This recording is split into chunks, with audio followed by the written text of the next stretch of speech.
चुका है और ये एपिसोड मैंने ऑलरेडी अपने टेलीग्राम चैनल पे शेयर कर दिया, तो वहां से जाके आप ये एपिसोड देख सकते हो, सारे फाइट सीन्स देख सकते हो। ठीक है, तो चलिए फिर ये वीडियो शुरू कर लेते हैं, बाकी बातें वीडियो के एंड में कर लेंगे। अब यहाँ पे हमें एपिसोड की शुरुआत में आर्थर की पिछली लाइफ का सीन दिखाया जाता है जब वो एक किंग था। ठीक है, तो यहाँ पे एक मैसेंजर होता है जो कि यहाँ पे किंग के ऊपर हमला करने के लिए आया था। तो भाई ये सारे के सारे गार्ड्स इधर इस बंदे को पकड़ लेते हैं और यहाँ पे काउंसिल होती है जो कि अपना फैसला सुना देती है, इसको एक सजा सुनाती है कि इसको इसके होम टाउन में भेज दिया जाएगा इसकी फैमिली के साथ। अब इसकी एक बीवी और एक बच्चा भी होता है और ये बंदे ये कहता है कि प्लीज ऐसा मत कीजिए, आप मेरे को भेज दीजिए लेकिन मेरी फैमिली को छोड़ दीजिए प्लीज, क्योंकि ये लोग अगर यहाँ पे अपने होम टाउन में जाएंगे ना तो वहाँ पे मौत से भी ज्यादा बदतर हो जाएगी इनकी जिंदगी। ठीक है ना, तो माफी वगैरह मांगने लग जाता है बंदा, लेकिन भाई किंग उठता है मतलब आर्थर और आके ना इसके बीवी और बच्चों को मार देता है भाई। और भाई ये काफी खतरनाक सीन था भाई। काउंसिल तो देख के शॉक हो जाती है, बट ऑब्वियसली बात है काउंसिल ये भी कहती है कि यही सबसे बेस्ट तरीका था उसकी फैमिली को दया दिखाने का, क्योंकि भाई वरना आगे चलकर उनको सफरिंग मिलती, तो उससे बचा लिया किंग ने उन्हें। ठीक है, तो इसलिए यहाँ पे ये बंदा किंग का ही शुक्रिया अदा करता है। यहाँ पे फिर से अभी का सीन दिखाया जाता है। तो यार रेनॉल्ड्स इधर ये ग्लव्स होते हैं जो कि वो आर्थर के लिए लेके आया होता है, लेकिन आर्थर इन ग्लव्स को नहीं लेता बल्कि एक लकड़ी की तलवार ले लेता है।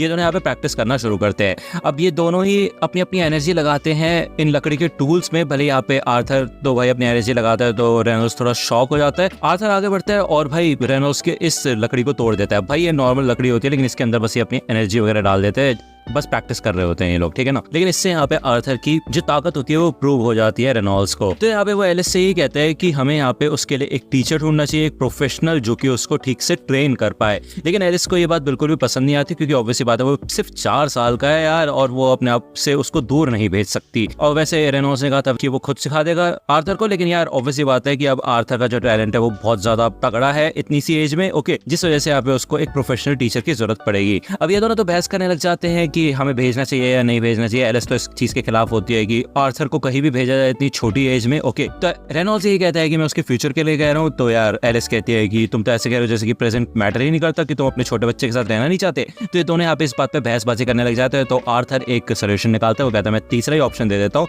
कि क्यों ना आप भी मेरे साथ चलो। तो ये दोनों कहते हैं वाह यार हमारा बेटा तो जीने से, ये सच में काफी कमाल का आइडिया है। तो ये दोनों यहाँ पे तैयारी वगैरह कर लेते हैं। तो बेसिकली ये लोग किसी स्कूल या फिर किसी ऑर्गेनाइजेशन में नहीं जाने वाले, क्योंकि आपको पता है ये पुराना जमाना है काइंड ऑफ, और इस वजह से ये लोग एक जर्नी पे जाएंगे जिस जर्नी के दौरान ये अलग अलग चीजें सीखेंगे। ओके, यानी कि सिखाएंगे आर्थर को। तो यहाँ पे कुछ लोग आ जाते हैं और आर्थर इनसे पहले मिला हुआ होता है। ठीक है, इस ग्रुप का नाम है ट्विन हॉर्न और एलिस और रेनॉल्ड्स भी इसी ग्रुप में शामिल थे पहले। ठीक है, ये सब के सब लोग यहाँ पे आर्थर से मिलते हैं, अपना अपना इंट्रोडक्शन देते हैं। ठीक है, और इसके बाद निकल जाते हैं अपनी जर्नी के ऊपर। यहाँ पे आर्थर नोटिस करता है कि ये काफी अलग तरीका है इधर उधर जाने का, ट्रांसपोर्टेशन का, घोड़ा गाड़ी टाइप, क्योंकि उसकी दुनिया में अलग ही टाइप के टेक्नोलॉजी एडवांस हो गई थी भाई, मतलब फ्लाइंग प्लेन्स टाइप थे। ठीक है, स्पेसशिप्स टाइप। लेकिन इस दुनिया में भी उसको काफी ज्यादा मजा आ रहा होता है। ये लोग जब यहाँ पे थोड़ा ब्रेक लेते हैं, कुछ खाते पीते, तभी इधर कुछ वुल्व्स आ जाते हैं जो कि उनके ऊपर अटैक करने के लिए तैयार होते हैं। और आर्थर यही कहता है कि बस इस दुनिया की यही दिक्कत है कि यहाँ पे कोई भी जगह सेफ नहीं है, हर जगह खतरा है। तो इधर जैस्मिन और ये बाकी सारे के सारे बंदे, एडम और हेलन, ये सब ऑगमेंट्री होते हैं। ठीक है, ये लड़ना शुरू करते हैं। ओके, दूसरा एंजेला डर्डन कॉन्जरर्स होते हैं। ये सब के सब इन वुल्व्स को हरा देते हैं और इनका रात के खाने का काम हो चुका होता है। ठीक है, अब यार इन वुल्व्स का मीट वगैरह खाते हैं। जब ये लोग खाना खा रहे होते हैं तो हमें दिखाया जाता है कि एक छोटा सा पीस खाते ही इधर एलिस का पेट भर जाता है और वो कहती है कि मेरे को और नहीं खाना। हमें दिखाया जाता है रेनॉल्ड्स के बाजू पे एक घाव हो गया होता है। तो यार एलिस कहती है कि रुको डियर मैं आती हूँ, लेकिन ये सारे के सारे बंदे कहते हैं रुको एलिस। ये लोग यहाँ पे साइड में चले जाते हैं और अपना मुंह फेर लेते हैं। ठीक है, तो यहाँ पे जब एलिस हील करने लग जाती है ना, तो हमें बताया जाता है कि जो एलिस की ये ताकत है ना हीलिंग की, ये काफी ज्यादा रेयर है। ठीक है, ऐसे स्पेशल मैजिक यूजर्स को एमिटर कहा जाता है और ये इतनी आसानी से नहीं मिलते हैं। इनकी ताकत भी काफी कमाल की होती है, जिस वजह से इनको छुप के रहना पड़ता है, क्योंकि किसी भी ग्रुप में इनके ऊपर ही सबसे ज्यादा पहले हमला होता है। और यही रीजन है कि रेनॉल्ड्स इधर एलिस को बड़ी दूर जाके सेटल हुआ है, मतलब काफी दूर रहते हैं ये लोग। ठीक है ना, जिसके बाद ये लोग यहाँ पे एक छोटा सा मैच करते हैं। अब यार ये बंदा होता है और ये पूरी तरह से तैयार होता है, काइंड ऑफ ऐसा लगता है कि अपना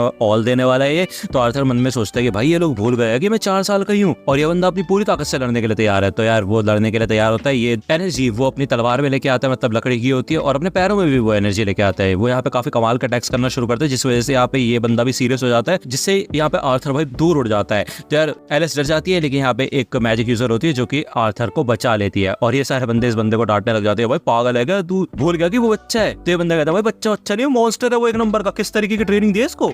तो रेनॉल्ड्स कहता है मैंने तो कोई ट्रेनिंग नहीं दी इसे। तो यहाँ पे जैस्मिन आती है, वो पूछती है कि क्या तुम मुझे भी सिखा सकते हो, वो एनर्जी तुमने पैरों में कैसे डाली? तो आर्थर उसका फेशियल एक्सप्रेशन देख के ही समझ जाता है कि ये उन लोगों में से एक है जो कि इतनी आसानी से हार नहीं मानते जब तक उनका गोल पूरा नहीं हो जाता, जो वो चाहते हैं उन्हें मिल नहीं जाता। अगले दिन ये लोग फिर से इधर जर्नी पे अपने निकल जाते हैं। हमें अलग अलग दिनों का सीन दिखाया जाता है जहाँ पे स्ट्रेंथ ट्रेनिंग शुरू हो जाती है आर्थर की, वो यहाँ पे तीरबाजी भी करके देखता है और जैस्मिन के साथ वो फिर से ट्रेनिंग करना भी शुरू करता है।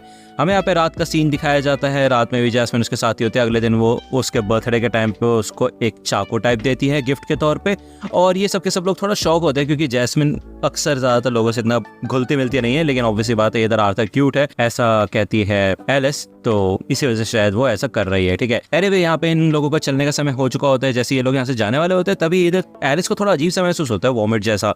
तो यार आर्थर को समझ नहीं आता है कि उसको हो क्या रहा है आखिरकार।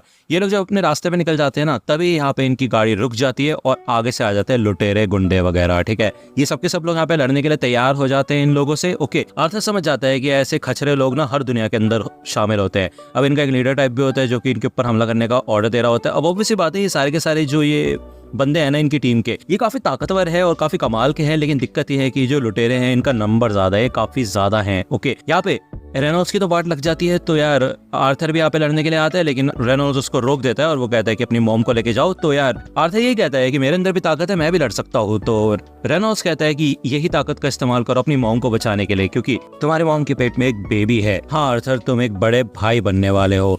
ये सोच के यहाँ पे आर्थर थोड़ा शॉक हो जाता है और रेनॉल्ड्स यही कहता है ठीक है फिर अपनी मॉम को बचाओ। तो यहाँ पे आर्थर भी खुश हो जाता है, भाई वो भी अपनी मॉम को लेके भागने लग जाता है। इधर रेनॉल्ड्स उसके ऊपर हमला करता है, लीडर के ऊपर। आगे यहाँ पे कुछ बंदे आते हैं, लेकिन ये बाकी बंदे कवर अप करते हैं आर्थर को। आर्थर यहाँ पे अपनी मॉम को लेके भाग रहा होता है और यहाँ पे उसको एक चीज समझ आती है कि पिछली दुनिया में उसने उसकी फैमिली को मारा था, उस बंदे की फैमिली को, और अब इस समय वो खुद भाग रहा है अपनी फैमिली को बचाने के लिए। मतलब ये देखो, ये होता है कर्मा। यहाँ पे तभी एक मेज आ जाता है, मैजिक यूजर, जो कि अटैक करते हैं इन लोगों के ऊपर। तो आर्थर यहाँ पे अपनी मॉम को धक्का मार के उसको बचा लेता है, लेकिन ये अटैक उसके ऊपर होता है जिससे वो खाई में गिरने लग जाता है। उसके पास एक चाकू होता है जो कि एक थ्रेड से बंधा हुआ होता है, तो वो ये चाकू फेंक के मारता है। वो ये कहता है कि वो इस मैजिक यूजर को छोड़ेगा नहीं, उसको भी अपने साथ नीचे गिरा लेता है खाई के अंदर। भले ये लोग उसको बचाने के लिए आगे अटेम्प्ट मारते हैं आगे, लेकिन आर्थर यही कहता है कि उसको इस समय काफी ज्यादा लाइट महसूस हो रहा है। ठीक है, एक अजीब सी फीलिंग आ रही है जहाँ पे उसके हाथों में तो कुछ भी नहीं है, लेकिन उसका दिल पूरी तरह से भर चुका है। अब उसे समझ आया कि उस आदमी उस दिन क्या मतलब था, वो शुक्रिया अदा क्यों कर रहा था जब उसने उसकी फैमिली को मार दिया था, और उस समय एलिस और रेनॉल्ड्स उसके लिए रोए क्यों थे। क्योंकि अपनी फैमिली को बचाने के चक्कर में हमारी जान चली भी जाए ना, तो भी उससे हमें कोई रिग्रेट नहीं होता। ये है असली रीजन। लेकिन अब वो यहाँ पे बड़ा भाई बनने वाला था, तो वो सच में चाहता है कि वो बड़ा भाई बने, लेकिन ऐसा हो पाएगा या नहीं, क्योंकि यार यहाँ पे वो खाई में गिर चुका होता है। सर ये एपिसोड यहीं पे खत्म होता है, नेक्स्ट एपिसोड आएगा नेक्स्ट वीक। अगर आपको ये वीडियो पसंद आई तो लाइक करना, सब्सक्राइब कर लो, चैनल पे नए हो तो। मिलता हूँ आपसे अगले वीडियो में, तब तक के लिए गुड बाय।